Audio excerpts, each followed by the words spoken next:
Mira.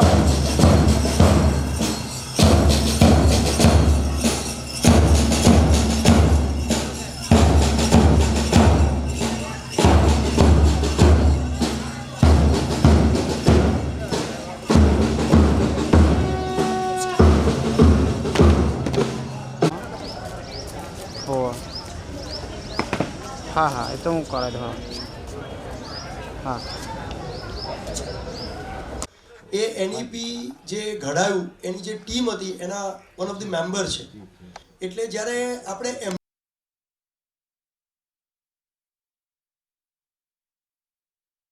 Education જુઓ, આપણે ઇન્ડિયામાં આઈટી ઇન્ટરનેશનલ જોડે આપણે એટ પાર છીએ. બેન્કિંગ બી તમને ખ્યાલ હશે કે વી આર ઓલમોસ્ટ એટ પાર વિથ ધ વર્લ્ડ. બધું ડિજિટાઇઝ થઈ રહ્યું છે બેન્કિંગ. હવે આ એક એજ્યુકેશન ફિલ્ડ આપણી જે થોડી લેગિંગ બિહાઇન્ડ કહીએ એને બી હવે સરકારે ઉપાડ્યું છે, એક બહુ મોટું કામ. અને એમાં આપણા બધાનો ફાળો કદાચ એવું કહેવાય ને કે one of the most important થઈને રહેશે. કે આપણે કહેવાઈએ ફૂડ સોલ્જર, પણ આપણે જ કનેક્ટિંગ છે between the institute and students. એટલે હું બધાનું સ્વાગત કરું છું અને આપ બધા પ્રેઝન્ટેશનમાં પણ પોતપોતાના પેપર્સ પ્રેઝન્ટ કરો. અમે 4 જુદા જુદા હોલ્સ નક્કી કર્યા છે, એનું લિસ્ટ બહાર મૂકેલું છે. એટલે આપ એ ટ્રેક 1માં છો, ટ્રેક 2માં છો, કયા ફ્લોર પર છો એ આપ જોઈ લેશો. એટલે ત્યાં તમે આપનો પોતપોતાનું PPT લાવીને પ્રેઝન્ટ કરો. અમને તમારા વિચારો મળશે. અમે એક બુક બી બહાર પાડી છે, આપને ખ્યાલ છે જ. આપ બધાએ જે પેપર્સ લખ્યા છે એમાંથી એ બુક આપને આપવામાં આવશે. અહીંયા પહેલાં એ અનવેલ કરીશું બુકને, અને definitely we will have a very fruitful.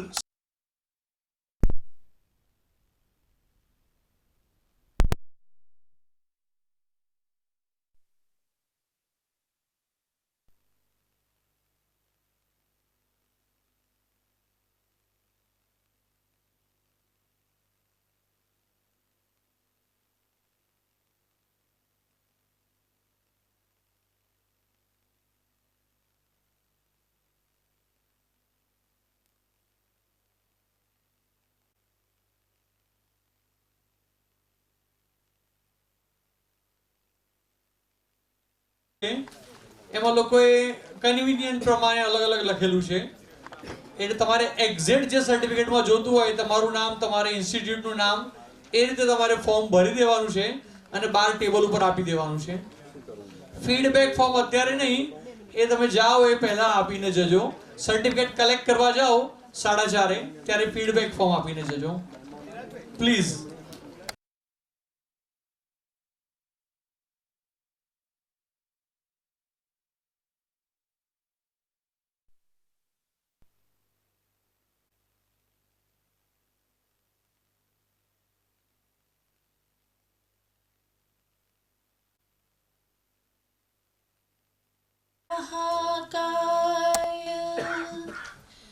सूर्यकोटि समप्रभ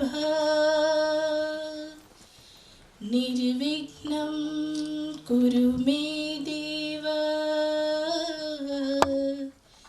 सर्वकार्येषु सर्वदा. या कुन्देन्दु तुषारहार धवला या शोभवा संवृता या वीणावरदण्डमण्डितकरः या श्वेतपद्मासना या ब्रह्माच्युत शंकर प्रभृतिभिः देवैः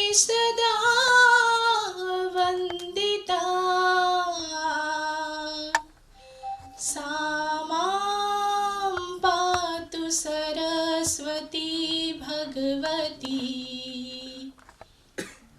निशेष जाड्या पहा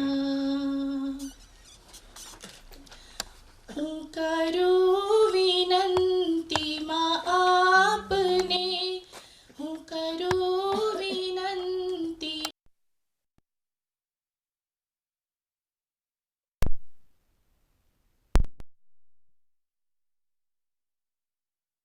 સરસ્વતી માં ભગવતી માં સરસ્વતી માં ભગવતી वाम अंगे वीणा धारती वाम अंगे वीणा धारती कर पुस्तक माला शोभती कर पुस्तक माला शोभती सोहे सवारे हंसिनी सोहे सवारी हंसिनी श्रुत ज्ञानिनी छो अधिपति माँ सरस्वती माँ भगवती माँ सरस्वती माँ भगवती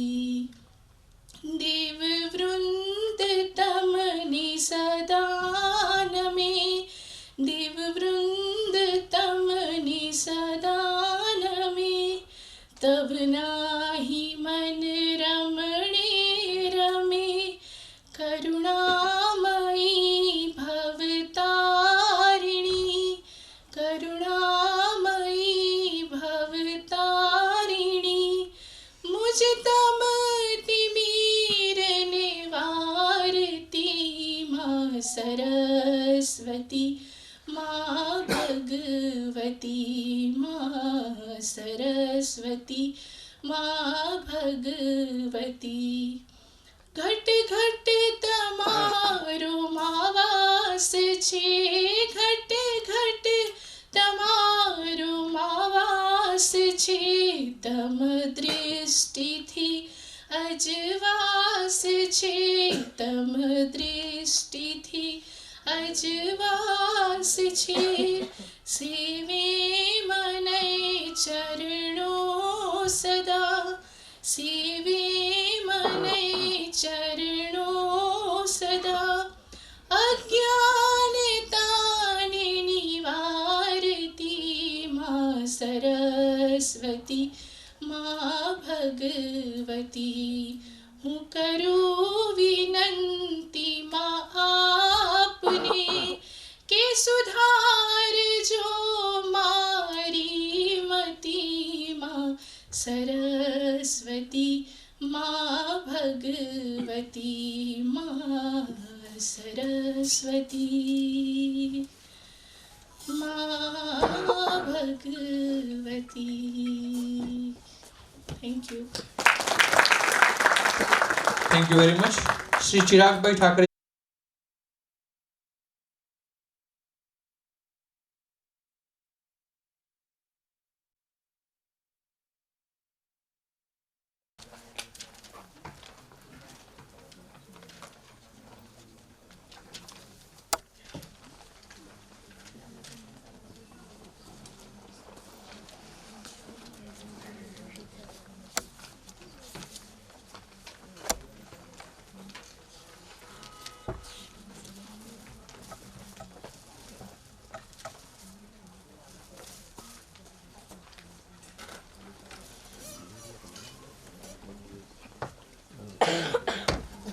मारू वंदन प्रणाम। Good morning to all of you. आज के इस राष्ट्रीय संगोष्ठी में मंचस्थ इस समारंभ के अध्यक्ष हमारी संस्था के मंत्री आदरणीय नलिन भाई शाह साहब,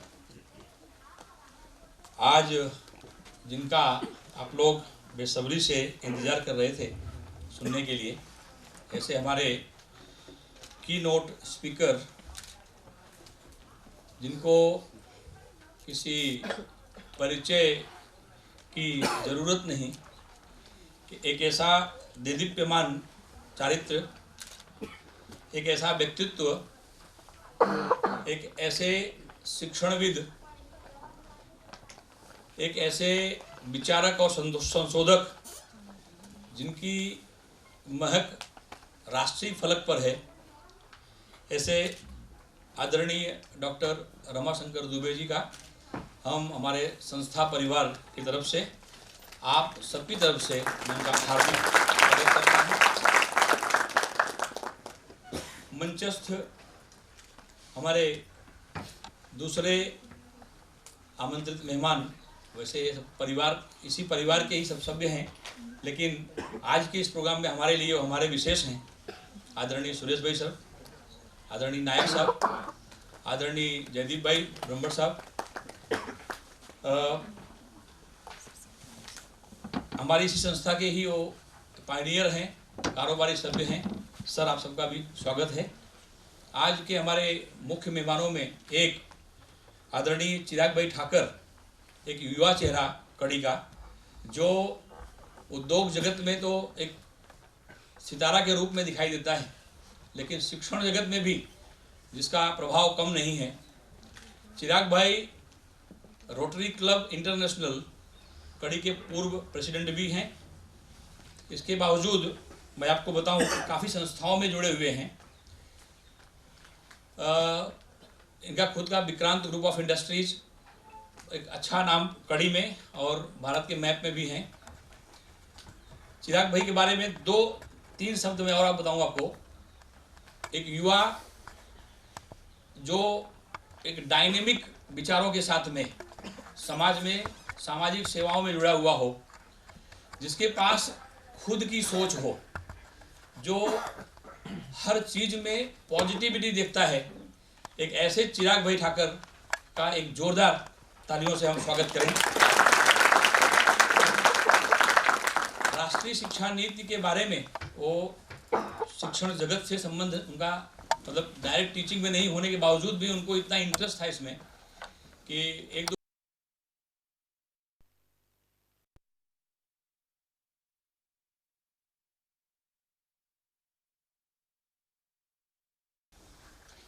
अलग अलग कॉलेजों में से पधारे हुए हमारे विशिष्ट अध्यापकगण, आप प्राचार्य महोदय, कुछ हमारे डीन और ईसी मेंबर्स भी आज यहाँ आए हैं। मैं सबका हमारे कॉलेज परिवार की तरफ से स्वागत करता हूँ। मित्रों, आने वाला समय जिसका शायद कोई भी टीचर इंतज़ार ना करता हो, ऐसा नहीं हो सकता। नई शिक्षा नीति 2020 जिसे हम कहते हैं, हमारे और आपके घर के सामने अब दस्तक दे रहा है। 2023 जून के सत्र से हमें उसका स्वागत करना ही है। मन से करें या कम मन से करें, सरकारों को कंपलसरी, अनिवार्य रूप से उसे अमल में लाना ही है। और जो चीज़ मैं देख रहा हूँ कि सबसे बड़ी जवाबदारी अध्यापकों की और प्रिंसिपल की आएगी।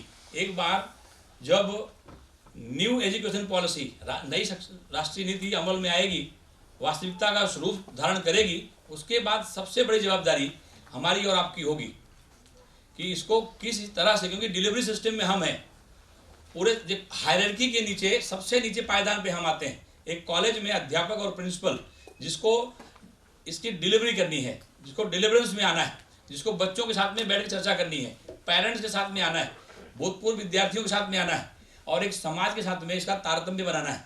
अगर हम इसके बारे में अवगत नहीं होंगे, अगर हम इसके बारे में इंफॉर्मेटिव नहीं होंगे, अगर हम तैयार नहीं होंगे, तो मैं समझता हूँ कि हम बच्चों को जो चाहिए वो चीज़ नहीं दे पाएंगे। शिक्षा नीति इतनी विशाल है कि उसके बारे में आज आप लोग जिसका इंतज़ार कर रहे थे, काफ़ी मित्रों का मुझे फ़ोन भी आ रहा था कि सर से रिक्वेस्ट करना कि इसके बारे में खूब डिटेल में चर्चा करें। तो सर को मैंने परसों ही रिक्वेस्ट कर लिया था फ़ोन पे, सर आपको जितना लंबा इस पर बोलना हो उतनी छूट है, क्योंकि मित्र तैयार हैं सब। तो जो भी आप लोगों को सुनना होगा, जो भी इसमें आपको पास कोई क्वेरी हो, कहीं भी कोई प्रश्न है आपके पास में, कोई मुश्किल हो आपको, तो तुरंत ही आप सर से वो भी यहाँ पूछना। ये फर्स्ट सेशन सारा कुछ सर साथ में है इसमें। मित्रों, आप लोग दूर दूर से यहाँ आए हैं, कच्छ से लेकर के व्यारा और चिखली तक के लोग यहाँ आज अध्यापक लोग हैं यहाँ। और एक बड़ी चीज़ ये है कि ठंडी होने के बावजूद, लंबी मुसाफरी के बावजूद आज लोग सुबह सब पहुँच भी गए यहाँ, जिसका हमें डर था एक कार्यक्रम करने के पहले कि शायद अध्यापकों का पार्टिसिपेशन कम मिलेगा या आर्टिकल्स कम आएंगे या लोगों को शायद जागरूकता ना हो तो शायद आर्टिकल ना भी आएँ। लेकिन आपको बताने में हमें हर्ष महसूस होता है कि लगभग 80 आर्टिकल आए हैं, टोटल मोर देन 80 आर्टिकल्स आए हैं। इसमें से 62 आर्टिकल का हमने कंपाइल किया हुआ है और एक बुक बनाई है। और जो मित्रों ने आर्टिकल इसमें शेयर किया हुआ है, जिन्होंने आर्टिकल भेजा था, वो आर्टिकल इसके अंदर हमने पब्लिश भी कराए हैं। काफ़ी लोगों की एक दुविधा होती है, हमारी क्वालिटी ऐसी होगी या हमारा आर्टिकल ऐसा होगा।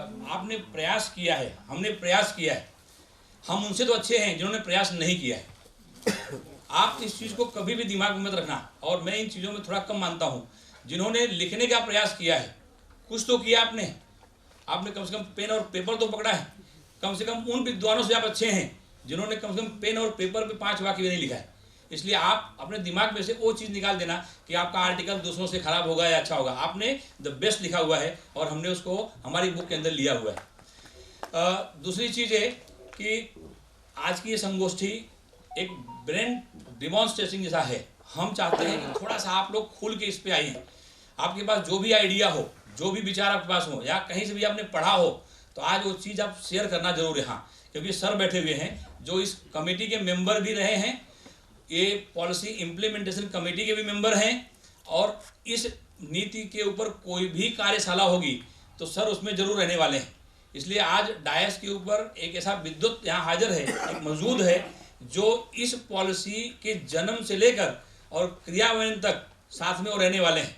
इसलिए उनसे श्रेष्ठ आदमी या श्रेष्ठ जानकार आपको अभी शायद मिलने वाला नहीं है। इसलिए मैं चाहता हूँ कि आप लोग खूब पॉजिटिव मन से, अगर संभव हो तो अगर कुछ चीज़ें आपके पास हों कहीं पर तो लेके भी आना और सबके साथ शेयर भी करना, ताकि हम एक पब्लिक प्लेटफॉर्म पे इस चीज़ को ले सकें। जो भी चर्चाएं हों यहाँ उसका एक रिव्यू बने, और संभव होगा तो कल इसको हम पेपर में भी पब्लिश कराएंगे या परसों जब भी पेपर वाले लेंगे इसकी एक नोट भी हम पेपर में देंगे कि आज का ये जो कार्यशाला हो रही है हमारे यहाँ, जो सेमिनार हो रहा है, इसकी फलश्रुति क्या आई, उसको भी हम चाहेंगे कि ये पब्लिक प्लेटफॉर्म पे वो चीज़ शेयर हो। और आज के इस कार्यक्रम में इस परिवार के तरफ से मैं फिर से एक बार आपका तहे दिल से स्वागत करता हूँ। Thank you very much. Thank you. Thank you very much, sir. After this formal welcome, it's time for floral welcome also.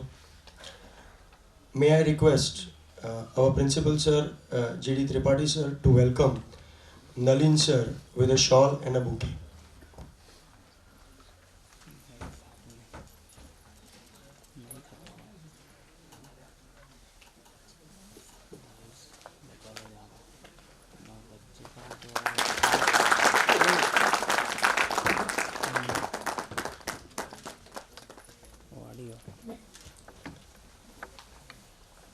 May I request Shri Nalin Bhai Shah sir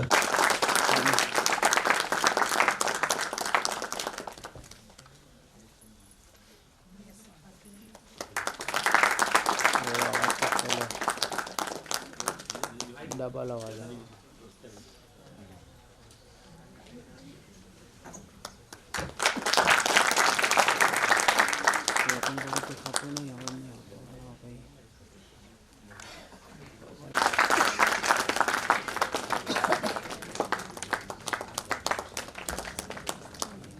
बखाना तो नहीं करता, तारीफ होने का मौका मिला।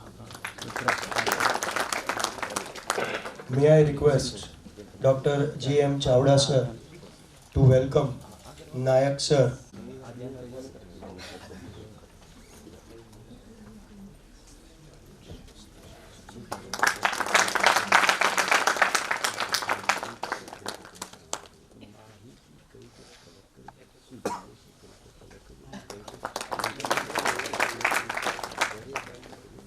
May I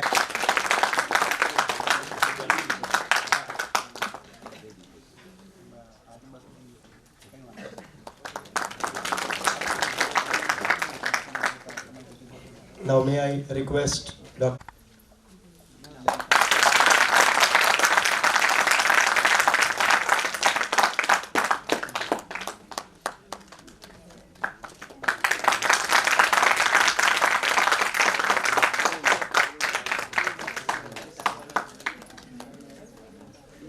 Now,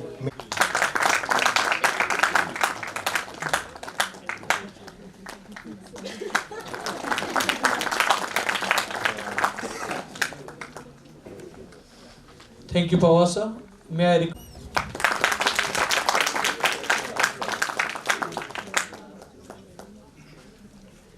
to welcome Principal Rami sir, Law College Ahmedabad.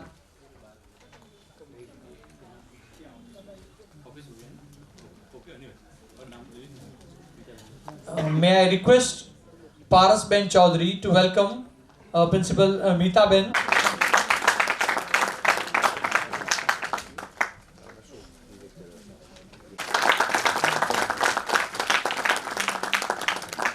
Thank you, sir. May I request Kalaso.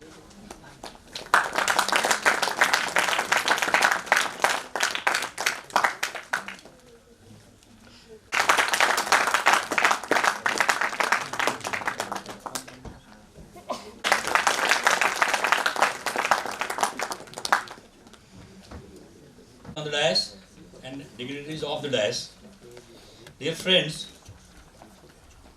I would like to speak in Hindi rather than English because most of us are from Gujarat.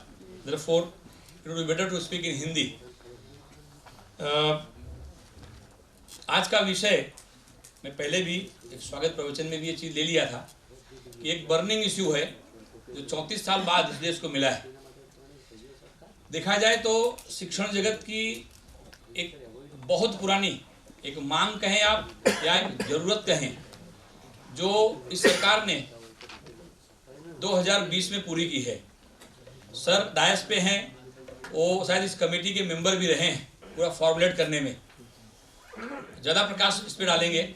लेकिन जितना मुझे मालूम है इस policy के बारे में, primary से लेके यूनिवर्सिटी तक का पूरा सिस्टम चेंज आपको दिखेगा। इसमें जो चीज़ें पहले 5+3+3 थी, अब वो चीज़ें पूरा चेंज हुई, 5+4+4 सब पूरा अलग हो गया। पूरा प्राइमरी, माध्यमिक, उच्चतर माध्यमिक और college, university education, even distance learning education भी काफ़ी चेंज किया है सरकार ने। और यहाँ तक का चेंज किया हुआ है कि मातृभाषा जो पहले एक गौण मानी जाती थी, जो सेकेंडरी प्लेस पे थी, वो चीज़ अब यहाँ फर्स्ट प्लेस पे आई है, जिसका एक गर्व हमें और आपको होना चाहिए। कई बार लोग कहते हैं कि इंग्लिश नहीं होगी तो क्या होगा, विदेश जाने में ऐसा होगा, विदेश जाने में वैसा होगा। अब आप देखिएगा कभी कि जापान में मीडियम ऑफ जो पढ़ने का माध्यम है वो कौन सा माध्यम है, चाइना में माध्यम आप देखिएगा, फ्रांस में माध्यम देखिएगा, जर्मनी में माध्यम देखिएगा। जो देश इंग्लिश स्पीकिंग कंट्रीज़ हैं उनके अलावा जिसकी खुद की मातृभाषा है, उनकी शिक्षण व्यवस्थाएं उनकी मातृभाषा में ही हैं। और इसीलिए ये शिक्षण नीति कुछ मायने में एक यादगार, एक ऐतिहासिक कहा जाए तो शायद अतिशयोक्त नहीं होगी, एक ऐतिहासिक मूवमेंट, एक प्रयोग सरकार की तरफ से हमारे लिए आया है। मैं समझता हूँ कि हम पायदान में सबसे नीचे आते हैं, एक अध्यापक, एक विद्यार्थी, एक मैनेजमेंट और प्रिंसिपल, जिसको सारी सिस्टम में नीचे जो चीज़ें ऊपर से नीचे आ रही हैं, इस पिरामिड में हम नीचे हैं। वैसे देखा जाए तो पूरा पिरामिड आपके ऊपर खड़ा है, जो चीज़ें खड़ी हैं हमारे और आपके ऊपर।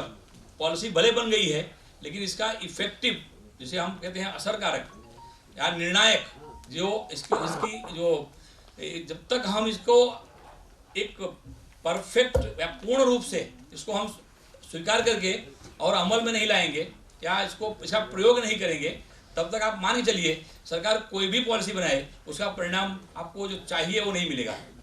CBCS का हाल हमने देखा है, वो सेंट्रल यूनिवर्सिटीज़ हों या हमारी राज्य की सरकार यूनिवर्सिटियाँ हों, हर जगह CBCS सिर्फ एनुअल को हमने बाइफर्केट कर दिया 2 भागों में बस, बाकी कोई परिणाम उसका मिला नहीं।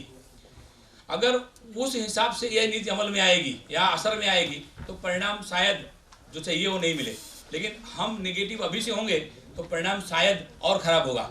इसलिए हमें चाहिए कि हम इसके लिए और मानसिक तौर से तैयार हों। इसमें क्रेडिट की बात आ रही है, bank for credits, academic credit की बात आएगी। हर यूनिवर्सिटियों के पास इसकी पूरी व्यवस्थाएं खड़ी होने वाली हैं। सर बता रहे थे कि गवर्नमेंट ने पूरा पोर्टल खड़ा किया है इसके लिए। सारी चीज़ें जब एक बार गवर्नमेंट के हाथ में जाएंगी तो निश्चित रूप से आपको इसका परिणाम भी एक असरकारक दिखाई देगा। मैं समझता हूँ कि इस ज्वलंत विषय को आज छेड़ने का साहस हमने आप लोगों के सहयोग से किया है। सर आज यहाँ हैं हमारे साथ में, जो इस पर खूब अच्छा और एक असरकारक प्रभाव डालेंगे। हमें इसके लिए ज़्यादा से ज़्यादा एक और भी माहिती मिलेगी। मैं समझता हूँ कि आने वाले समय में 2023 जून से जो चीज़ें हमारे और आपके लिए एक पार्ट ऑफ पार्सल हैं, उसको हम आज ही समझें, जानें, ताकि बच्चों के साथ में जब शेयर करना हो तो इसको हम और अच्छे ढंग से समझ सकें। हमारे स्टाफ में इस चीज़ को हम हमारे दोस्तों के साथ में अच्छी तरह शेयर कर सकें। एक ग्रुप डिस्कशन जैसा हो, या आपने जो पेपर आज तैयार किया हुआ है उसके बारे में भी अगर आप शेयर करेंगे तो निश्चित रूप से जितने भी पार्टिसिपेंट आज यहाँ आए हैं सब लाभान्वित होके जाएंगे। मैं समझता हूँ कि आज का एक थीम, आज का एक विषय, आज की डिमांड है, आज की मांग है। Therefore we have to be stick with our themes. अब अपने विषय को हम मानकर इसको एक निश्चित रूप से इसके दायरे में ही अगर हम चर्चा करेंगे तो एक अच्छा प्रयोग, एक अच्छा परिणाम जो निश्चित रूप से हमें और आपको मिलेगा। Thank you very much. Thank you. Thank you very much sir.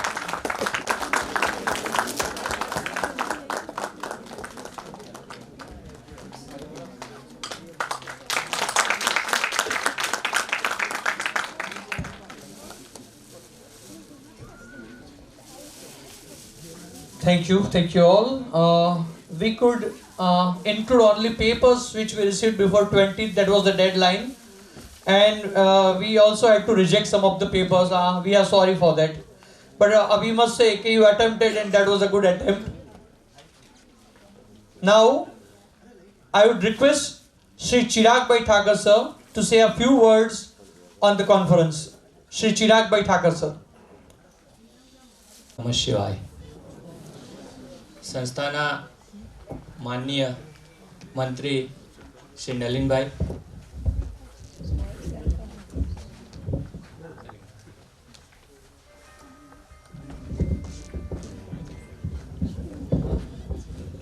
के vice chancellor respected Dubey sir,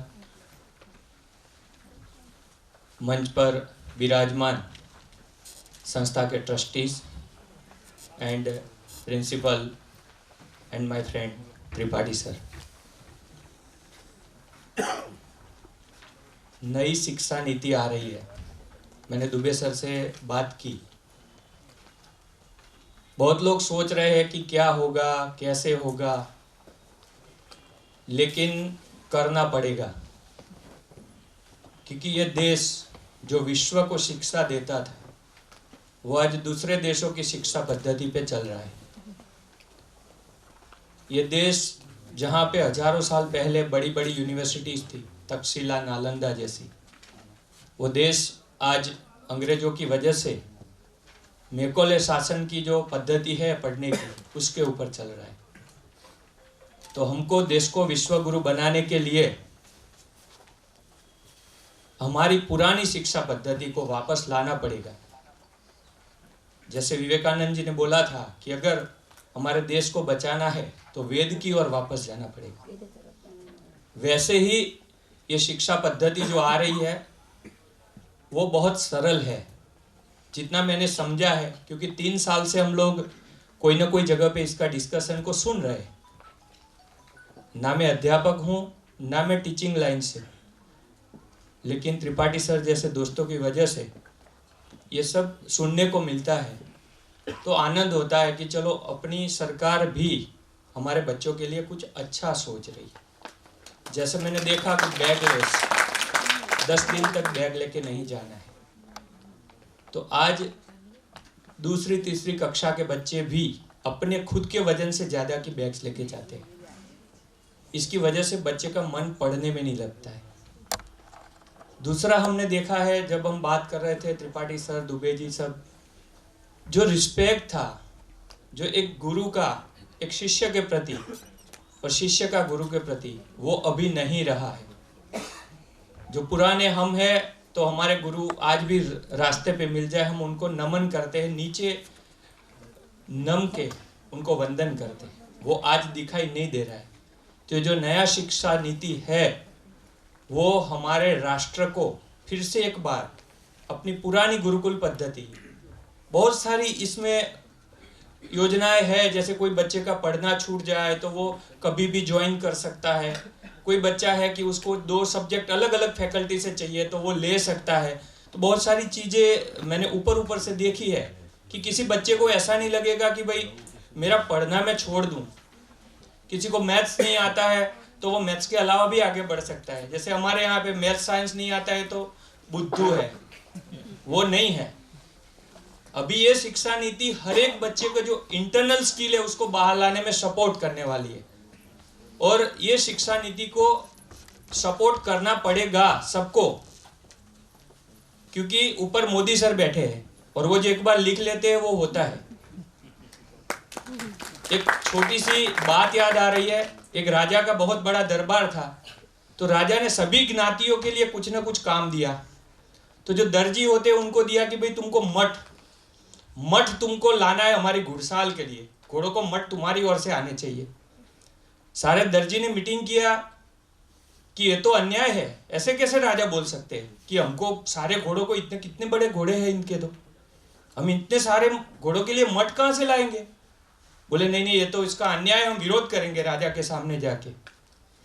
लेकिन विरोध करेगा कौन, क्योंकि डरते हैं राजा गला काट देगा। तो फिर भी डिसाइड किया कि हम साष्टांग करते करते एक के ऊपर एक चले जाते हैं यहाँ से, जो लास्ट में राजा के पास पहुंचेगा गिरा हुआ वो राजा को रजूआत करेगा कि यह अन्याय है आपका। इस हिसाब से सारे, एक लेट गया उसके आगे दूसरा तीसरा, ऐसे करते करते राजमहल के राजा के अंदर पहुंच गए। और राजा के पास जो लास्ट पहुंचा उसने राजा के पैर पकड़े। राजा ने बोला क्या है, क्यों आए हो इस तरह। तो वो खड़ा होकर बोला राजा जी आपने हमारी ज्ञाति को घुड़साल के लिए मठ देने को बोला है ना। बोले हाँ तो क्या है। नहीं हम पूछने आए थे कि मठ पूरे दे या उसको कूट के दे। तो राजा ने बोला जाओ कूट के लाना। तो गए थे निकलवाने, लेके आए, ऊपर से मजदूरी की उनकी जो बीवियां थी उनको मठ को कूट के घोड़ों को खिलाना पड़ा। तो यही होने वाला है शिक्षा नीति में, जितना अपोज होगा उतना परेशानी जो इम्प्लीमेंट करेंगे उनको होगा, क्योंकि ये देश के लिए है। और आज देश जो है वो हमारे धर्म हमारी संस्कृति की ओर वापस आगे जा रहा है, और हम सबकी जिम्मेवारी है कि हम हमारे देश को बचाने के लिए शिक्षा को बचाएं। गुरु शिष्य के जो संबंध थे उसको वापस वैसे ही बनाए। गुरु भी आज प्रोफेसर मास्टर नहीं गुरु बने। जब से हम मास्टर और ये बोलना शुरू किए तब से रिस्पेक्ट चला गया है। जो गुरु में रिस्पेक्ट है ना वो उसमें नहीं है। गुरु दीदी एक फीलिंग आती है। दूसरा, दुबे जी के साथ मैंने थोड़ा नॉलेज शेयर किया, उनका बहुत नॉलेज वाले हैं। आप पर्सनालिटी से जान सकते हो, उनको देख के उनके प्रति एक रिस्पेक्ट आता है कि इन्होंने अपनी लाइफ में बहुत कुछ किया है। एक चेहरे पे देखो सौम्यता दिखाई देती है, एक ऐसे ही अपने को आशीर्वाद मिलते हैं इनको देखने के। तो हमारी जो पुरानी परंपरा है कि वडीलों को वंदन करना, तो एक ऐसे वडील है जो वंदन के पात्र है, और बहुत सारा नॉलेज उनका आप लोगों को मिलने वाला है। आप सब बहुत अच्छे से नॉलेज को लेना। आप सब ने मुझे ध्यान से सुना, उसके लिए आपका आभारी हूँ। Thank you very much. But Chirag Bhai always contributes something, and he has keen interest in higher education and education policy and everything. Thank you very much, sir, for showing interest in this. Now, it's time to listen our Honorable Vice Chancellor, sir. We have been waiting for this occasion for long. So I would request Vice Chancellor, sir, Dr. Ramashankar Dubey, sir, for his keynote address.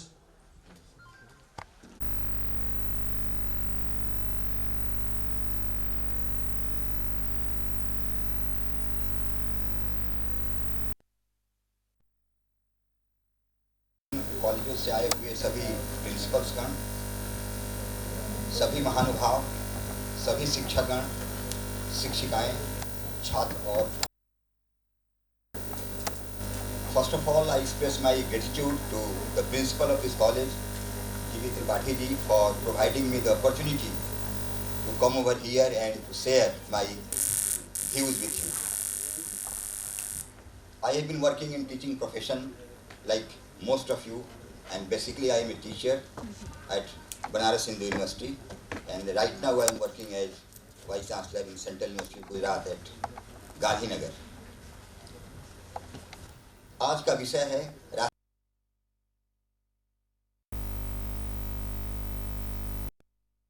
शिक्षा नीति कहते हैं, national education policy कहते हैं। New education policy के तौर पर इसको न लिया जाए, क्योंकि इसका एब्रीविएशन है नेशनल एजुकेशन पॉलिसी। ये इसलिए नेशनल एजुकेशन पॉलिसी है, जैसा कि अभी ठाकर साहब ने कहा, 1835 में, आप जानते होंगे 1835 में मेघालय की शिक्षा नीति आई थी, और उस 1835 की शिक्षा नीति के अंतर्गत इस देश के अंदर 1857 में 3 विश्वविद्यालय की स्थापना हुई, बॉम्बे, कलकत्ता और मद्रास। उसके बाद 1882 में लाहौर विश्वविद्यालय की स्थापना हुई, 1887 में इलाहाबाद विश्वविद्यालय की स्थापना हुई, और जितनी भी ये सब यूनिवर्सिटीज़ थी उनके साथ साथ में एफिलिएटेड कॉलेजेस थे। तो वो डिग्री अवार्डिंग इंस्टीट्यूशंस थे based on western model of education. कि 1835 की शिक्षा नीति मेघालय के द्वारा लाई गई, वो शिक्षा नीति में सबसे बड़ा प्रहार भारत की जो पारंपरिक हमारी शिक्षा नीति थी, जो कि संस्कृत, हिंदी और अपनी मातृभाषाओं में शिक्षा दी जाती थी, संपूर्ण शिक्षा दी जाती थी। 18वीं शताब्दी तक हमारे देश में लगभग 7,32,000 गुरुकुल थे, जो कि पूरे गांवों में, शहरों में मिलाकर के उतने गुरुकुल थे। और गुरुकुल की शिक्षा व्यवस्था में जो शिक्षा का माध्यम था संस्कृत, हिंदी और भारतीय भाषाएं थी। तो उस पर प्रहार करते हुए राष्ट्रीय वो शिक्षा नीति लाई गई मेघालय के द्वारा, ब्रिटिश एजुकेशन एक्ट के अंतर्गत, कि मीडियम ऑफ इंस्ट्रक्शन अंग्रेजी लाया गया।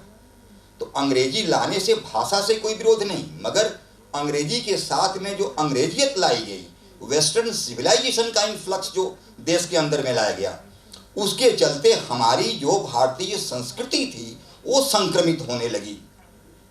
वो हमारे युवा जो अपने जड़ों से कटने लगे, और उसी मेघालय की शिक्षा नीति को लेते हुए English as a medium of instruction, तो मीडियम के साथ साथ जो वेस्टर्न मॉडल ऑफ एजुकेशन हमारे यहाँ आया, कि हमारा देश हम देखें जिसे हजारों वर्षों से हमारे देश की संस्कृति है, और अंग्रेज तो महज 200-250 साल रहे, मगर 200-250 साल के अंतर्गत इतना बड़ा उन्होंने सांस्कृतिक उथल पुथल किया कि हमारी संस्कृति संक्रमित होने की कगार पर आ गई एजुकेशन के चलते, उनकी शिक्षा व्यवस्था के चलते।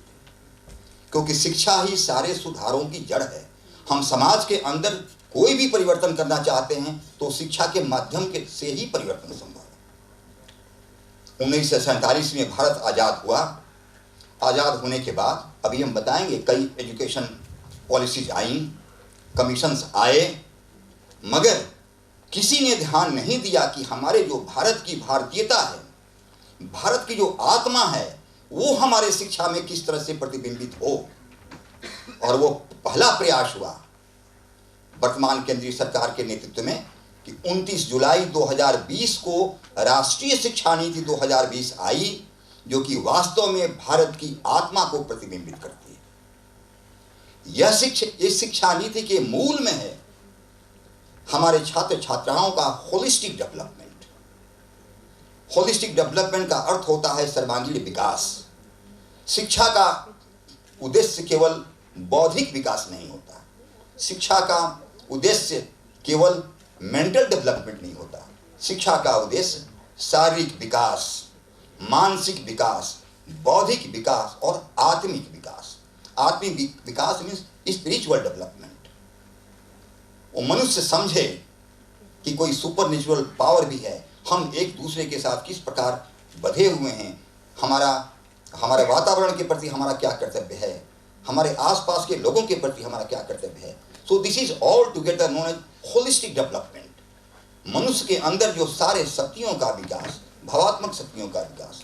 स्वामी विवेकानंद जी ने भी कहा था कि शिक्षा का उद्देश्य मनुष्य के अंदर सारी शक्तियों का विकास, शारीरिक शक्ति, मानसिक शक्ति, बौद्धिक शक्ति और आध्यात्मिक शक्ति, सारे शक्तियों का विकास, तो मनुष्य संपूर्ण रूप से विकसित होगा। यही स्वामी अरविंदो का भी कहना था कि purpose of education is integral education. हम अपने भौतिक विकास को आध्यात्मिक विकास के साथ समन्वय करें, तब पूर्ण रूप से हम विकसित मानव का निर्माण कर सकते हैं। आप लोगों ने महामना पंडित मदन मोहन मालवीय जी का नाम सुना होगा। He was also great educationist. उनका भी कहना था कि the purpose of education should be character building, purpose of education should be man making, purpose of education should be nation building. शिक्षा का उद्देश्य केवल रोजी रोटी कमाना नहीं, शिक्षा का उद्देश्य संपूर्ण रूप से विकसित मानव का निर्माण करना। और मानव विकसित होगा कैसे कि भारतीय संस्कृति के मूल्य हैं, उन मूल्यों की सीमाओं में मूल्यों को आत्मसात करते हुए हमें छात्र छात्राओं का निर्माण करना है। जैसे इस शिक्षा का उद्देश्य देते हुए माननीय प्रधानमंत्री जी ने कहा था कि the purpose of this national education policy is to prepare citizens who are rooted in Indian culture but they should have global vision, global outlook. हम वैश्विक चुनौतियों का सामना करने में सक्षम हों, मगर हमारी जड़ें भारतीयता में रहे, हम भारतीयता को का प्रतिनिधित्व कर सके। आगे बढ़िए। So this national